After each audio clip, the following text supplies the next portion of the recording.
అతిపెద్ద షాపింగ్ ప్రపంచం సిఎంఆర్ మన కరీంనగర్ లో ప్రముఖ సినీ తారలచే ఆగస్టు 9న గొప్ప ప్రారంభం. నేను మీ రోషన్. మనం ప్రజెంట్ ఇప్పుడు మేపాడిలో ఉన్నాం, అంటే వాయనాడ్ డిస్ట్రిక్ట్లో ఉన్నాం. మేపాడి అంటే నిన్న మనకు తెలిసిన విషయమే. అంటే గత 4 రోజులుగా రెస్క్యూ టీం కూడా చాలా కష్టపడి ఇక్కడ ఒక ఊరు కొట్టకపోయింది అనమాట. అంటే మొత్తం అసలు ఇక్కడ ఏం అర్థం అవ్వట్లేదు. అంటే కొంతమంది కొండ చర్యలు విరిగిపోయినాయి, ల్యాండ్ స్లైడ్ అంటున్నారు. కొంతమంది ఏమో అవతల వేరే రివర్ ఉంది, ఆ రివర్ 2గా చీలి ఇటువైపున రావటం వల్ల ఆ కొండ ఇరిగిందని చెప్తున్నారు, రకరకాలుగా చెప్తున్నారు. అండ్ దాదాపు 1500 ఇల్లులు ఉంటే 1500 ఇళ్ళల్లో ఉన్న ప్రతి ఒక్కళ్ళు కూడా కొట్టుకుపోయారు, ఎవరు కూడా మిగలలేదు. అండ్ 600 నుంచి 700 డెడ్ బాడీస్ తీశారు. మిగతా వాళ్ళ కోసం రెస్క్యూ టీం కూడా చాలా కష్టపడుతున్నారు, మనకి అర్థమవుతుంది. ఇక్కడ నుంచి ఎవరిని కూడా ఎలవ్ చేయట్లేదు, media and rescue team and police మాత్రం ఎలవ్ చేస్తున్నారు అనమాట. బట్ ఇక్కడ నుంచి ఒక 500 మీటర్స్ దూరంలో ఒక 5-6 ఇల్లులు మాత్రమే మిగిలిపోయి ఉన్నాయి. అండ్ అంటే ఆ వాటర్ ఫ్లోటింగ్ అనేది అటు నుంచి అటు గట్టిగా కొట్టుకొని పోవడం వల్ల ఊరంతా కొట్టుకొని పోయింది. మనకు కనిపిస్తూనే ఉంది, బయట కూడా చూపించాం మనకి. బట్ ఇక్కడ అయితే ఒక ఫ్యామిలీ ఉంది, ఈ ఇల్లు అయితే సేఫ్గా ఉంది. అసలు వీళ్ళని అడుగుదాం ఏం జరిగిందో ఏంటో. వీళ్ళకి ఎన్నా ఇచ్చింగా அங்கே வந்து பின்ன ஒரு ராத்திரி 2 மணி நேரம் அந்த அந்த டைமில் రాత్రి 2 மணி நேரம் 2 மணி 1 மணி 1:45 ஆயிரும். அந்த டைமில் அங்கே ஒரு பொட்டு வந்துடுச்சு. ஓகே, பயங்கர லார்ஜ் சவுண்ட் ஆக்கும். ஓகே, அந்த சவுண்டு வரும்போது அங்கே எல்லாருமே என்னன்னு சொல்லிட்டு எழுந்திருச்சிச்சு. ஓகே. அங்கே அப்போ போகும்போது தண்ணி வருது, தண்ணி மரம் கல். உங்களுக்கு தெரிஞ்சிச்சு அந்த தண்ணி, அந்த సౌండ్, அந்த தண்ணி எல்லாமே தெரிஞ்சிருச்சு. ఓకే. సో అక్కడ రాత్రి 2 గంటల టైంలో పెద్ద సౌండ్ వస్తే ఏంటి అని లేచి చూస్తే ఒక మొత్తం ఆ కొండ విరిగి మొత్తం ఊరి మీద నీళ్లు పడిపోయినాయి అని చెప్తున్నారు ఆయన. அப்புறம் ஆட்காருக்கு இறங்கும்போ நடக்க பറ്റില്ല, நடக்கிறதுக்கு முடியாது. அப்போ வந்து கல் கம்பு எல்லாம் நிறைய கிடக்குது, மரம் எல்லாம். அங்கே வந்து 400 குடும்பம் இருக்கு. 400 குடும்பம், 400 ஃபேமிலி. ஓகே. அந்த ஃபேமிலியை மொத்தமாக அங்கே அந்த பொட்டுனது அந்த சவுண்டு கேட்ட அந்த ஒரு மலையாக்கும். அந்த மலையோட பாதி அப்படியே வந்து வேறொரு மலையில் இடித்து அந்த மலையும் இந்த மலையும் சேர்ந்து கீழே வந்துடுச்சு. ஐயோ. அப்படியே வரும்போது அந்த கீழே வசதி இருக்கிற 400 ஃபேமிலி அப்படியே போயிடுச்சு. அதில் ஒரு 1000க்கு மேலே ஆள் இருக்கும். ஆனால் இதில் வந்து ஒரு 1000-600 பேர் மேலே ஏறி இருப்பான்.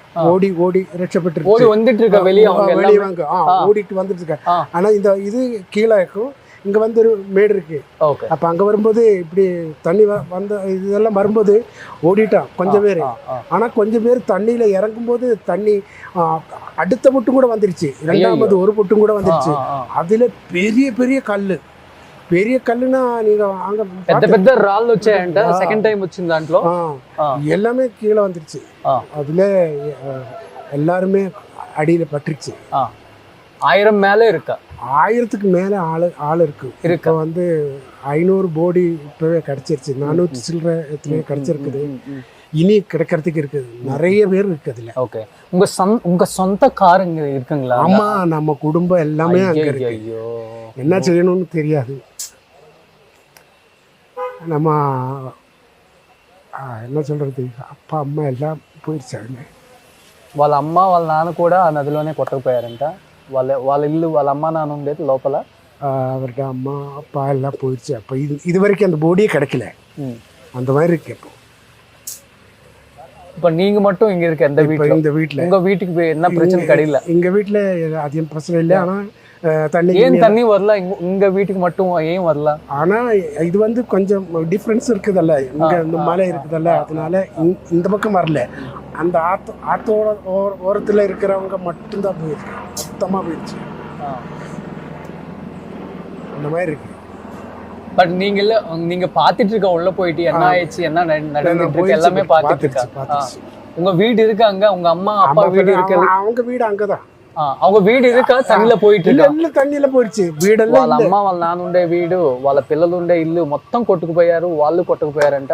బట్ ఈయన మరి ఎందుకు వచ్చారో ఈ ఇంటికి వచ్చారంట. நாங்க வந்து இங்க தாமசிக்கிறது, அப்பா அம்மா எல்லாம் அங்க, அவங்க எல்லாம் போயிடுச்சு. அப்போ 3 நாளாக நாங்கள் போய் தெரிஞ்சு கிடைக்கல. அப்போ அங்கே போக முடியாது, இத்தனை காலுக்கு இத்தனைக்கு சளி. தண்ணி இருக்கு, மட்டு இருக்கா? மட்டு சரி ஆனால் நம்ம கால் வைக்கும்போது உள்ளே போயிடும் கால். சாப்பிட்ருக்கா நீங்கள் இது வரைக்கும்? சாப்பிடுதா இப்போ தான் அவங்க கொண்டு வந்து கொடுத்துருச்சு. అవ్వదా 4 నాళ్ళు ఆయిచ్చు సాపాడు ఇల్లేమే 4 రోజుల నుంచి కనీసం అన్నం కూడా తినలేదంట. మొత్తం తెలిసిన వాళ్ళు చుట్టాలు సొంత అమ్మ నాన్న కొట్టుకుపోయారు. లోపలికి వెళ్ళి చూద్దామన్నా కానీ ఏం కనిపించట్లేదు మా అనుకునే వాళ్ళు. ఇప్పటికి 400 మంది కొట్టుకుపోయారు. అండ్ ఇంకొక 600 మందిని వెతకాల్సి ఉంది. 400 మంది దొరికారని చెప్తున్నారు ఆయన. దాదాపు 1500 మంది ఉన్నారంట అదే ఊర్లో. దాదాపు దాంట్లో అందరూ కూడా మా వాళ్ళు, మా చుట్టాలే, మా సొంత ఊరు కాబట్టి. అంటే వాటర్ ఫ్లో అనేది కొంచెం అటు ఇటు కొంచెం అటు అప్పు ఉంది, ఇటు డౌన్ ఉంది అనమాట. అందుకని అంటే ఇటు అప్పు ఉంది, అటు డౌన్ ఉంది. అందుకని డౌన్ అంతా అటు వాటర్ కొట్టకపోయింది. ఇటు సేఫ్ సైడ్గా ఒక 2-3 ఇల్లులు మాత్రమే మిగిలాయి. దాంట్లో ఒక ఇల్లు అని చెప్తున్నారు ఇది. ஸோ என்ன பண்ணணும்னு தெரியல, என்ன சொல்லலாமே தெரியல எல்லாத்துக்கு. அப்படி போயிட்டுருக்கா. இந்த வார்த்தை பார்க்கும்போதே கேரளாவில் இல்லை, கர்நாடகாவில் இல்லை, ஆந்திராவில் இல்லை, தெலுங்கானாவில் எங்கேயுமே யாருமே சாப்பிடுறது கிடையாது ஒரு 2 நாளில். ஏன்னா இவ்வளோ மக்கள் எப்பவுமே பார்க்கல நாங்களும். நம்ம இந்தியாவில் இந்த மாதிரி ஒரு இது வரல, இது வரைக்கும் வரல. First time. நீங்கள் அழுகிட்டே இருக்க எனக்கு ரொம்ப கஷ்டமாக இருக்குண்ணா. சரி, ரொம்ப ரொம்ப கஷ்டமாக இருக்கு. சரி,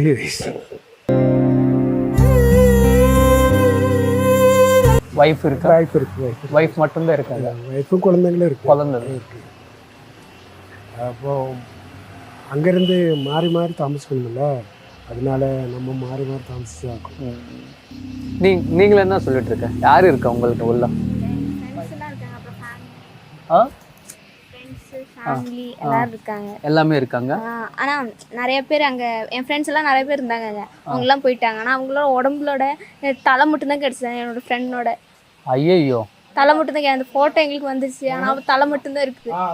நிறைய ఫ్రెండ్స్ పోయిட்டாங்க. ఆ అమ్మాయి కాలేజ్ మేట్స్, స్కూల్ మేట్స్ అంతా లోపలే ఉన్నారంట. కేవలం హెడ్ ఒక్కటే ఉందంట. కొంతమంది బాడీ కొట్టుకుపోయిందని చెప్తుంది ఆ అమ్మాయి. நீங்க பாத்துட்டு இருக்க உங்க ஃப்ரெண்ட்ஸ் அந்த மாதிரி ஹெட் பாத்துட்டு இருக்கா? போட்டோ வந்துருந்துச்சு, வாட்ஸ்அப்ல எல்லாம் போட்டோ வந்துருந்துச்சு. ஆனா தலை மட்டும் தான் இருக்கு. நாங்க நேத்து கூட பேசி அவ போகணும்னு சொல்லி தான் போனா. சரின்ட்டு நான் வீட்டுக்கு வந்துட்டேன். அவ போயிட்டா. அதுக்கப்புறம் அவ போட்டோ மட்டும் தான் கிடைச்சிது. சும்மா தலை மட்டும் தான் இருக்கு. டெய்லி பார்த்து பேசுறவங்க எல்லாம் போயிட்டாங்க. நாங்க நினைச்சு கூட பார்க்கல இப்படி எல்லாம் வரும். எங்க அப்பானோட ஃப்ரெண்ட்ஸ், எங்க ஃபேமிலி நிறைய பேர் இருந்தாங்க. உங்க அப்பா அம்மா அங்க உள்ள இருக்கா? இல்ல எங்க அப்பா, ஆனா அவங்களோட ஃபேமிலி, அப்பானோட அப்பா அப்படி எல்லாம் நிறைய பேர் இருந்தாங்க. அவங்க எல்லாம் போயிட்டாங்க. ஓகே. நாங்க மனசுல கூட நினைச்சோம் நைட் ஒரு மணி இருக்கு, 1 மணி 1:45 டைம்ல பெரிய சத்தம். எங்க அங்க மேலதான் வீடு, மேல இருக்கு. நீல கடை சைடுல அப்படி போணும். இதுக்கு மேல దీని పైనకి వెళ్ళాలి. அங்கதான் இருக்குது. அப்புறம் நைட்டு 1 மணி 1:30 இருக்கும் கிட்டத்தட்ட. அந்த டைம்ல பெரிய சவுண்டு வந்துச்சு. பெரிய சவுண்டு வந்து நாங்கெல்லாம் வெளியே வந்து பார்த்தோம். அப்போ இந்த மஞ்சள் இருக்குல்ல, மஞ்சளோட அந்த ஸ்மெல்லு அந்த அங்கெல்லாம் இருந்துச்சு. அது மாதிரி இருந்த ஸ்மெல்லும் பெரிய சவுண்டும். அப்படி எல்லாரும் போயிட்டாங்கன்னு தான் நாங்கள் நியூஸ் கேட்டோம் காலையில். நான் நினச்சி 1-2 பேர் தான் போயிருக்கோம் அப்படின்னு நினச்சேன். ஆனால் இத்தனை பேர் போவாங்கன்னு நாங்கள் நினச்சி பார்க்க. நீங்கள் போய் பார்த்துட்டு இருக்கா உள்ள எப்படி இருக்கா என்ன? உங்க ஃப்ரெண்ட்ஸ் யாராவது இருக்கா? இல்ல எல்லாமே அந்த தண்ணில போயிட்டு இருக்காங்க? இல்ல கொஞ்சம் பேர் இருக்காங்க. அவங்க எல்லாம் நைட்டு ஃபாரஸ்ட்டுக்கு ஓடிட்டாங்க. அந்த சவுண்ட் வந்தப்போ ஃபர்ஸ்ட் போட்ட டைம் இவங்க எல்லாம் ஃபாரஸ்ட் ஓடிட்டா. அப்புறம் 4 மணி கிட்டத்தட்ட 4 மணி இருக்கும். அந்த டைம்ல தான் 2வது வந்துச்சு. 2வது வர டைம்ல எல்லாருமே పోయిటాంగ. ఓ ఫస్ట్ టైం వచ్చినప్పుడు చాలా తక్కువ మంది వెళ్ళారంట. సెకండ్ టైం వచ్చినప్పుడు చాలా బీభత్సంగా వచ్చింది. అప్పుడైతే మిగతా ఫ్యామిలీస్ కూడా, అంటే కొంచెం దూరంగా ఉన్న ఫ్యామిలీస్ కూడా కొట్టుకుపోయి అంత వరద వచ్చిందంట ఒక్కసారిగా. ఆ కొండ చర్యలు ఇరిగిపోయి కూడా అంత సౌండ్, అంటే గ్యాస్ పేలిన సౌండ్. அந்த ஸ்கூல்ல அந்த டைம்ல அங்கெல்லாம் யாரும் தண்ணி ஏற மாட்டாங்கன்னு நினைச்சாங்க. ஆனா அங்க எல்லாம் ஸ்கூல்ல கேம்ப் இருந்துச்சு. அந்த கேம்ப்ல இருந்தவங்க எல்லாரும் போயிட்டாங்க. நிறைய பேர் அங்க நம்ம நினைச்சு. நீங்க அங்கதான் படிச்சிட்டு இருக்கா? அக்கட சவுண்ட் இல்ல நான் மேப்பாடி படிச்சிட்டு இருக்கேன். ஆனா என் ஃப்ரெண்ட்ஸ் எல்லாம் அங்க இருக்காங்க, தெரியவங்க நிறைய பேர் இருக்காங்க. அவங்க எல்லாம் போயிட்டாங்க. அப்புறம் நான் கூப்பிட்டு பார்த்தேன் நிறைய ஃப்ரெண்ட்ஸை. ஆனா நிறைய பேர் ஓகே சேஃபா இருக்காங்கன்னு சொன்னாங்க. நிறைய பேர் கூப்பிட்டப்போ அவங்க ஃபோன் பண்ணிட்டு இருக்கா. ஃபோன் கூப்பிட்டானா ஃபோன் ரிங் அடிக்குது, ஆனா எடுக்க மாட்டேங்கிறாங்க. అప్పుడు தான் న్యూస్ வந்துச்சு அவங்கலாம் పోయిட்டாங்க. సో ఆ అమ్మాయి ఇది జరిగే ముందు, ఫస్ట్ టైం జరిగిన ముందు, సెకండ్ టైం జరిగేదానికి మధ్యలో కూడా ఆ సౌండ్కి లేచి, అంటే పక్కనే ఉంటారు కాబట్టి చుట్టాలందరూ కాల్స్ చేసినప్పుడు కూడా ఎవరు కాల్ స్లిప్ చేయలేదంట. అండ్ అప్పుడే అర్థమైపోయిందంట వాళ్ళు మొత్తం కూడా ఊర్లు వాళ్ళు మొత్తం కొట్టుకుపోయారని చెప్పేసి. అప్పుడే మాకు కూడా అర్థమైంది ఎవరు కూడా లేదు. అండ్ వెళ్ళటానికి ట్రై చేశారు, వెళ్ళారు కూడా. అండ్ ఇక్కడ వరకు బురదలో ఇరక్కపోతున్నారంట లోపలికి వెళ్ళినా కానీ. అంటే ఇల్లులు అయితే ఏం లేవు అసలుకి. అంటే ఇంకా అలా మూగజీవాలు కానీ, కార్లు కానీ, వెహికల్స్ కానీ అసలుకి ఏది కూడా అక్కడ శాశ్వతంగా ఏది మంది కాదంటాం కదా, నిజంగా అదే జరిగింది ఈ ప్రాంతంలో మాత్రం. బట్ ఇప్పుడు నేను కూడా ఇక్కడ నుంచి వెళ్ళడానికి లోపలికి ట్రై చేస్తున్నాను. డెఫినెట్గా లోపలికి వెళ్ళి అసలు సిచ్యువేషన్ ఏంటో ఒకసారి లైవ్లో మీకు చూపించడానికి నేను చాలా ట్రై చేస్తున్నాను. ఒకసారి లోపలికి వెళ్తాను, ఎందుకంటే ఇంతవరకు ఏ తెలుగు మీడియా రాలేదు, ఛానల్ నేషనల్ మీడియాస్ అన్ని కనపడ్డాయి కానీ మనకి. ఒకసారి మనం కూడా వెళ్ళి లోపల అసలు సిచ్యువేషన్ ఏంటో చూపించే ప్రయత్నం చేద్దాం.